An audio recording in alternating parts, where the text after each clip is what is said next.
2026 தமிழ்நாடு சட்டமன்ற தேர்தலில் தமிழக வெற்றி கழகத்தின் தலைவர் தளபதி அவர்களோட ஆசியோட, மதிப்பிற்குரிய பொதுச் செயலாளர் என் ஆனந்தண்ணன் அவர்களுடைய ஆசிகளோட திருவரங்கம் சட்டமன்ற தொகுதிக்கு வேட்பாளராக நான் நிறுத்தப்பட்டிருந்தேன்.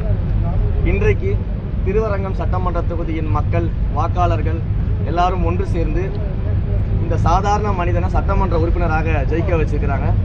தொகுதியினுடைய வாக்காளர்கள், பொதுமக்கள் அனைவருக்கும் என்னுடைய நெஞ்சார்ந்த நன்றியை இந்த நேரத்தில் தெரிவிச்சுக்கணும்னு ஆசைப்படுறேன். ஒரு சாதாரண குடும்பத்திலிருந்து வந்தவங்களும் சட்டமன்ற உறுப்பினராக ஆக முடியும் அப்படிங்கிறத ஒரு மிகப்பெரிய ஆளுமையாக நிரூபித்திருக்கக்கூடிய எங்களுடைய தலைவர் தளபதி அவர்களுக்கு இந்த நேரத்தில் அனைவரின் சார்பாக நன்றியை தெரிவிச்சுக்கிறேன். இந்த வாய்ப்பை ஏற்படுத்தி கொடுத்த மதிப்பிற்குரிய பொதுச் செயலாளர் அண்ணன் என் ஆனந்த் அவர்களுக்கு என்னுடைய நன்றியை தெரிவிச்சுக்கிறேன். மேலும் இந்த தேர்தலில் வேட்பாளராக அறிவிக்கப்பட்டதிலிருந்து என்னோடு இருந்து கிட்டத்தட்ட இந்த தேர்தல் அறிவிக்கப்பட்ட நாளிலிருந்து பிரச்சாரத்திற்கு மிக தீவிரமாக, உண்மையாக, நேர்மையாக என்னோட தலைவருடைய வெற்றிக்காக, ஏன்னா இது ரமேஷுடைய வெற்றி கிடையாது, தலைவர் தளபதியுடைய வெற்றி அப்படிங்கிறத வச்சுக்கிட்டு என்னோடு உழைத்த கழகத்தின் அத்தனை நிர்வாகிகளும் தோழர்களும் என் கூட இங்கே பின்னாடி நிற்கிறாங்க. அவங்க அனைவருக்கும் என்னுடைய நெஞ்சார்ந்த நன்றியை நான் தெரிவிச்சுக்கிறேன். அனுபவம் எப்படி இருக்கு? ஸ்ரீரங்கத்தை பொறுத்த வரைக்கும் நம்ம விஐபி தொகுதி, ஸ்டார் தொகுதி அப்படின்னு பேசுகிறோமே தவிர்த்து 60% கிராமங்களில் இன்னும் அடிப்படை வளர்ச்சி கூட இங்கே கிடையாது. நான் சென்ற அனைத்து கிராமங்கள்லையுமே மக்கள் சொன்ன முதல் விஷயம், ஜெயிச்சவங்க யாரும் எங்களை ஊருக்குள்ளே வந்து பார்க்குறதே கிடையாது. அதற்கான தீர்வுகளை முன்னெடுக்க இருக்கிறோம். அதே போல் பல அடிப்படை பிரச்சனைகளை மக்கள் என்கிட்ட சொல்லியிருக்கிறாங்க. அடிப்படையில் காவிரி பாயக்கூடிய மாவட்டத்தில் குடிக்க தண்ணி கிடையாது, ரோடு கிடையாது, சரியான லைட் ஃபெசிலிட்டிஸ் கிடையாது, பெண்கள் பாதுகாப்பிற்கு குறிப்பாக சிசிடிவி கிடையாது. இப்படி பல பிரச்சனைகள் இன்னும் பொது கழிப்பறைகள் கூட ஒழுங்காக இல்லாத சூழலில் தான் இந்த தொகுதி இருக்குது. பல்வேறு கிராமங்களில் அப்படி தான் இருக்குது. அதே போல் பல்வேறு இடங்களில் இந்த பட்டாவிற்கான பிரச்சனைகள் இருக்குது. மக்கள் பட்டாவிற்காக போராடிக்கிட்டு இருக்கிறாங்க.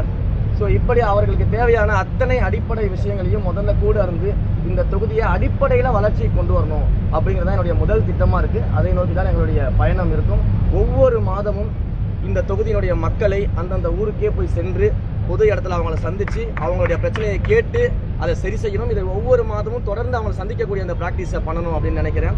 அதே போல் பொதுமக்கள் சொன்ன அந்த முதல் கம்ப்ளைண்ட் இருக்கு இல்லையா, எம்எல்ஏவை தொடர்பு கொள்ளவே முடியல அப்படின்னாங்க இல்லையா, அவங்களுக்காக பிரத்யேகமாக ஒரு மொபைல் நம்பர், ஒரு மெயில் ஐடி, ஒரு கம்ப்ளைண்ட்டுக்கான வெப்சைட், இது எல்லாத்தையும் உருவாக்கி என்னுடைய விசிட்டிங் கார்டை நானே நேரடியாக நன்றி சொல்ல போகும்போது அவங்களுக்கு கொடுக்கணுன்றது இருக்கேன்.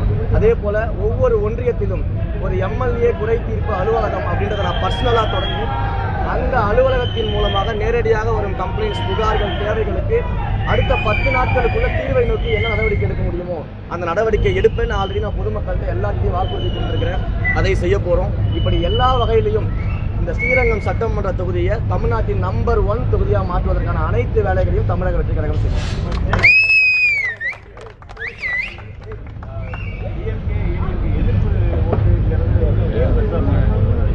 இல்லை, இது டிஎம்கே ஏடிஎம்கே எதிர்ப்பு ஓட்டுங்கிறத விட 50 வருஷமா 75 வருஷமா இவங்க மக்களை ஏமாற்றி சுரண்டனதுனால நம்மளை உண்மையிலேயே காப்பாற்ற ஒருத்தர் வரமாட்டாரா, ஒரு ஆளுமை வரமாட்டாரா அப்படின்ற மக்களுடைய நம்பிக்கைக்கு பாத்திரமாக எங்கள் தலைவர் தளபதி வந்ததுனால வந்த ஓட்டு. இது எதிர்ப்பு ஓட்டு கிடையாது, மக்களின் நம்பிக்கைக்கான ஓட்டு. இது வரைக்கும் வேற வழி இல்லாமல் ஓட்டு போட்டாங்க. இப்போ நல்ல வழி பிறந்திருக்குன்னு தலைவருக்கு ஓட்டு போட்டிருக்காங்க.